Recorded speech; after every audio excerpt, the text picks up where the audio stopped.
Hi dears, നമ്മൾ ഇന്ന് SCERT സിലബസിലെ ക്ലാസ് 10ലെ 11th ചാപ്റ്ററായ ജോമെട്രി ആൻഡ് ഓൾജിബ്ര എന്ന ചാപ്റ്ററിനെ കുറിച്ചാണ് ഡിസ്കസ് ചെയ്യാൻ പോകുന്നത്. അപ്പോൾ ഈ ചാപ്റ്റർ എന്ന് പറയുന്നത് നമ്മൾ 7th ചാപ്റ്ററിന്റെ കണ്ടിന്യൂവേഷൻ ആയിട്ടുള്ള ഒരു ചാപ്റ്ററാണ്. നമ്മൾ 7th ചാപ്റ്ററിൽ പഠിച്ചതായിരുന്നു ഒരു XY കോർഡിനേറ്റ് ആണിത്. XY കോർഡിനേറ്റിന് പാരലൽ ആയിട്ട് ഒരു റെക്ടാങ്കിൾ ഇവിടെ ഉണ്ട്. അപ്പൊ ഇതിന്റെ 3 സൈഡിലെ പോയിന്റ്സ് നമുക്ക് തന്നിട്ടുണ്ട്. XY പോയിന്റ്സ് നമുക്ക് തന്നിട്ടുണ്ട്. ഈ സൈഡിലെ പോയിന്റ് ആണ് നമുക്ക് കണ്ടുപിടിക്കേണ്ടത്. നമുക്കറിയാം ഇത് പാരലൽ ആണെന്ന് പറഞ്ഞു.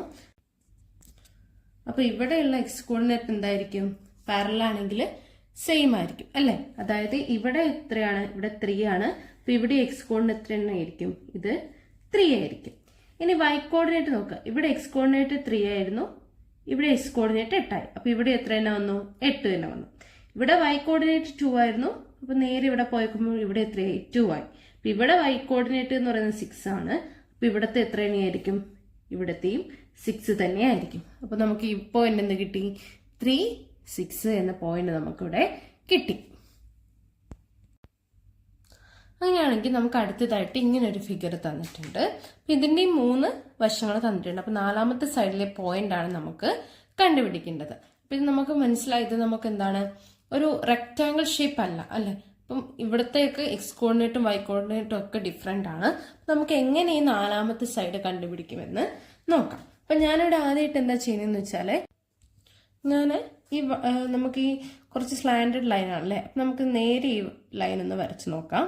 നമുക്ക് ഇതെങ്ങനെ കിട്ടും? ഇത് ഇങ്ങനെ കിട്ടി അല്ലെ? അപ്പൊ ഇവിടെ നോക്ക്, ഇത് കറക്റ്റ് അല്ലേ? അപ്പൊ ഇവിടുത്തെ X കോർഡിനേറ്റ് ഏതായിരിക്കും? X കോർഡിനേറ്റർ എന്ന് പറയുന്നത് ഇതിന്റെ കറക്റ്റ് ആയിട്ട് ഇത് എത്രയായിരിക്കും? ഇത് 6 ആയിരിക്കും.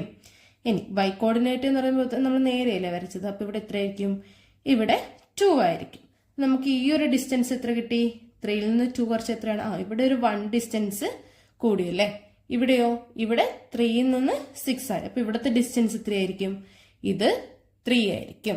ഇനി അങ്ങനെയാണെങ്കിൽ നമുക്ക് ഇതും നേരെ ഒന്ന് വരച്ചു നോക്കാം. ഇതും എത്ര കിട്ടും? അപ്പം ഇത് നമുക്ക് എന്ത് കിട്ടും? 3 കിട്ടും. അപ്പൊ ഇവിടെയുള്ള ഈ ഡിസ്റ്റൻസ് എത്ര കിട്ടും? 1 കിട്ടും. ഈ 2 ഡിസ്റ്റൻസും അപ്പൊ എന്തായിരിക്കും? സെയിം ആയിരിക്കും. അതായത് ഇവിടെ നമ്മൾ വരച്ചു നോക്കിയപ്പോൾ ഇവിടെ നമുക്ക് X കോർഡിനേറ്റ് 6 കിട്ടി, Y കോർഡിനേറ്റ് 2 കിട്ടി. നമുക്കിവിടെ ഒരു ട്രയാങ്കിൾ ഫോം ചെയ്തു അല്ലെ? അപ്പൊ നമ്മൾ ഇവിടെ എന്താക്കി? ഇത് തന്നെ വരച്ചു നോക്കിയപ്പോൾ ഇവിടെ എന്ത് കിട്ടി? ഇവിടുത്തെ ഡിസ്റ്റൻസും 3 ആയിരിക്കും, ഇവിടത്തെ 1 ആയിരിക്കും. അപ്പൊ ഇവിടുത്തെ ഡിസ്റ്റൻസ് 3 ആവുമ്പോൾ ഈ ഒരു പോയിന്റിൽ X എത്രയായിരിക്കും? 4 + 3 ആണ്. അതാവുമ്പം 7 എന്ന് വരും. പക്ഷെ Y കോർഡിനേറ്റിന് മാറ്റം ഉണ്ടോ? Y കോർഡിനേറ്റിന് ഒരു മാറ്റമില്ല. അപ്പൊ അത് എത്ര തന്നെ വരും? 5 തന്നെ വരും. അപ്പൊ ഇനി ഇവിടത്തേക്ക് 1 ആണല്ലേ ആഡ് ആയത്. അപ്പൊ ഇവിടുത്തെ X കോർഡിനേറ്റ് എത്ര തന്നെയായിരിക്കും? 7 തന്നെയായിരിക്കും. Y കോർഡിനേറ്റ് നമുക്ക് എത്ര വന്നു? 1 പ്ലസ് ആയി. ഇവിടെ 5 ആയിരുന്നു, അപ്പൊ ഇവിടുത്തെ എത്രയായിരിക്കും? 6 ആയിരിക്കും. ക്ലിയർ അല്ലേ? അപ്പൊ നമ്മൾ ഇവിടെ ഒരു ട്രയാങ്കിൾ വരച്ചു. ഇവിടുത്തെ ഡിസ്റ്റൻസ് 3യും ഇവിടുത്തെ ഡിസ്റ്റൻസ് 1ഉം കിട്ടി. അപ്പൊ ഇവിടെയുള്ള കോർഡിനേറ്റ് എത്ര വന്നു? 6,2 വന്നു. ഇവിടെയുള്ളത് 7,5 വന്നു. അപ്പൊ ഇവിടുത്തെ ഡിസ്റ്റൻസ് 3 ആണ്. സെയിം ഡിസ്റ്റൻസ് ആയിട്ട് X ഉണ്ടാവും. Yനോടുള്ള ഡിസ്റ്റൻസ് 1 ആണ്. അപ്പൊ 5നോട് 1 കൂട്ടിയാൽ 6 നമുക്കിവിടെ കിട്ടും. പക്ഷെ ഇതിലും എളുപ്പത്തിൽ നമുക്ക് ഇവിടെ ഇതിനെ കണ്ടുപിടിക്കാൻ പറ്റും. ആ ഒരു വഴിയാണ് നമ്മൾ ഇനി ഡിസ്കസ് ചെയ്യാൻ പോകുന്നത്. അപ്പൊ ഇവിടെ നോക്കുക, ഇവിടുത്തെ ഓപ്പോസിറ്റ് വാല്യൂസ് നമുക്കൊന്ന് കൂട്ടി നോക്കാം. അതായത് 4,5, 6,3. അപ്പൊ 5 + 3 എന്ന് പറയുന്നത് എത്രയാണ്? 8 ആണ്. 4 + 6 10 ആണ്. അപ്പൊ നമുക്ക് എത്ര കിട്ടി? 10 പോയിന്റ് കോമ എന്ന് കിട്ടി. ഇനി നെക്സ്റ്റ് സൈഡ് നോക്കാം. ഇതാണ് ഇതിന്റെ എഡ്ജ്. 7, 6 ആൻഡ് 3, 2. 7, 6, 3, 2. ഇവിടെ എത്ര വന്നു? 6 + 2 എന്ന് പറയുന്നത് 8 വന്നു. 7, 3 എന്ന് പറയുന്നത് 10 വന്നു. അപ്പൊ ഈ ഓപ്പോസിറ്റ് നമ്മൾ ആഡ് ചെയ്യുമ്പോൾ, പോയിന്റ്സ് ആഡ് ചെയ്യുമ്പോൾ കിട്ടുന്ന വാല്യൂ എത്ര തന്നെയാണ്? 10.18 ആണ്. സെയിം ആണല്ലേ? അതായത് 10.8 ഇവിടെയും കിട്ടി, ഇവിടെയും 10.8 കിട്ടി.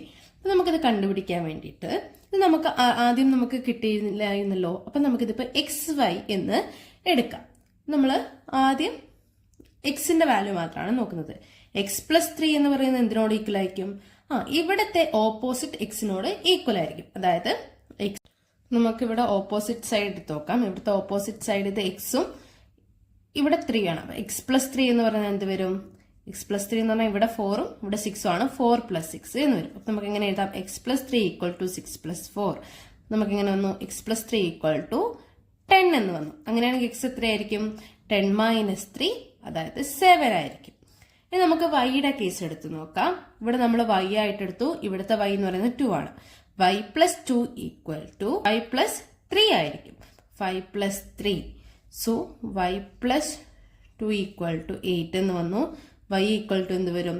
6 എന്ന് വന്നു. അത് തന്നെയല്ലേ നമുക്ക് ഇവിടെ കിട്ടി? x = 7, y = 6. അപ്പൊ നമുക്ക് എന്ത് വന്നു? ഈ ഒരു ഇതെന്ന് പറയുന്നത് 7,6 ആയിട്ട് വന്നു. അങ്ങനെയാണെങ്കിൽ നമുക്ക് പേജ് നമ്പർ 230 പറഞ്ഞിരിക്കുന്ന ഒരു ക്വസ്റ്റ്യൻ നോക്കി നോക്കാം. അപ്പൊ നമുക്ക് ടെക്സ്റ്റിൽ ഇങ്ങനെ ഒരു ഫിഗർ തന്നിട്ടുണ്ട്. അപ്പൊ ഇതിന്റെ ഈ ഒരു വശമാണ് നമുക്ക് കണ്ടുപിടിക്കേണ്ടത്. പക്ഷെ ഈ ഒരു 3 വശവും അവർ തന്നിട്ടുണ്ട്. നമ്മളിപ്പോൾ പറഞ്ഞൊരു കൺസെപ്റ്റ് പ്രകാരമാണ് നമ്മളത് കണ്ടുപിടിക്കുന്നത്. നമുക്കറിയാം ഓപ്പോസിറ്റ് സൈഡിന്റെ എക്സ് വാല്യൂ എന്തിനോട് ഈക്വൽ ആയിരിക്കും? ഓപ്പോസിറ്റ് സൈഡിന്റെ എക്സ് വാല്യൂയുടെ സമ്മിനോട് ഈക്വൽ ആയിരിക്കും. അത് നമുക്ക് ഇവിടത്തെ നമുക്ക് എന്താക്കി എടുക്കാം? നേരത്തെ പോലെ എക്സ് വൈ എന്ന് ആക്കി എടുക്കാം. നമുക്കിനി ഫസ്റ്റ് എക്സ് കോർഡിനേറ്റ് കണ്ടുപിടിക്കണം. അപ്പൊ ഈ ഒരു ഓപ്പോസിറ്റ് സൈഡിന്റെ എക്സ് വാല്യൂസ് എത്രയാണ്? എക്സും 6ഉം ആണ് അല്ലെ? അപ്പൊ നമുക്ക് എങ്ങനെ എഴുതാം? 6 + x = ഇവിടത്തെ എക്സ് വാല്യൂസിന്റെ സമ്മിനോട് ഈക്വൽ ആയിരിക്കും. അതായത് ഇവിടെ എക്സ് 4 ആണ്, ഇവിടെ എക്സ് 3 ആണ്. 4 + 3. അപ്പൊ എങ്ങനെ വരും? 6 + x = 7 എന്ന് വരും. അങ്ങനെയാണെങ്കിൽ എക്സ് എന്ത് വരും? x = 1 എന്ന് വന്നു. അങ്ങനെയാണെങ്കിൽ നമുക്ക് y വാല്യൂ കണ്ടുപിടിക്കാലോ. ഇവിടെ y കോർഡിനേറ്റ്സ് ഏതൊക്കെയാണ്? y-ഉം 3 ആണ്. അപ്പൊ y + 3 = എന്ത് വരും? 5 + 2 എന്ന് വരും അല്ലെ? 5 + 2. നമുക്ക് എങ്ങനെ വരും? y + 3 = 7 എന്ന് വരും. അങ്ങനെയാണെങ്കിൽ y = എത്ര വരും? y = 4 എന്ന് വരും. അപ്പൊ നമ്മുടെ ഈ കോർഡിനേറ്റ്സ് എത്രയായിരിക്കും? 1,4 ആയിരിക്കും ഈ ഒരു കോർഡിനേറ്റ്. അങ്ങനെയാണെങ്കിൽ നമുക്ക് അടുത്തൊരു ക്വസ്റ്റ്യൻ നോക്കാം. ആ ക്വസ്റ്റ്യനിലും എന്ത് തന്നിട്ടുണ്ട്? 3 സംഖ്യകൾ തന്നിട്ടുണ്ട് അല്ലെ? 3 പോയിന്റ്സ് തന്നിട്ടുണ്ട്. 3,2, 4,5, 6,3.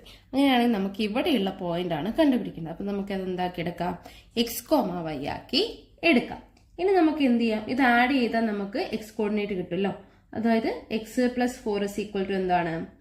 ഓപ്പോസിറ്റ് സൈഡിന്റെ എക്സ് കോർഡിനേറ്റിന്റെ സമ്മാണ്. അതായത് =3 + 6.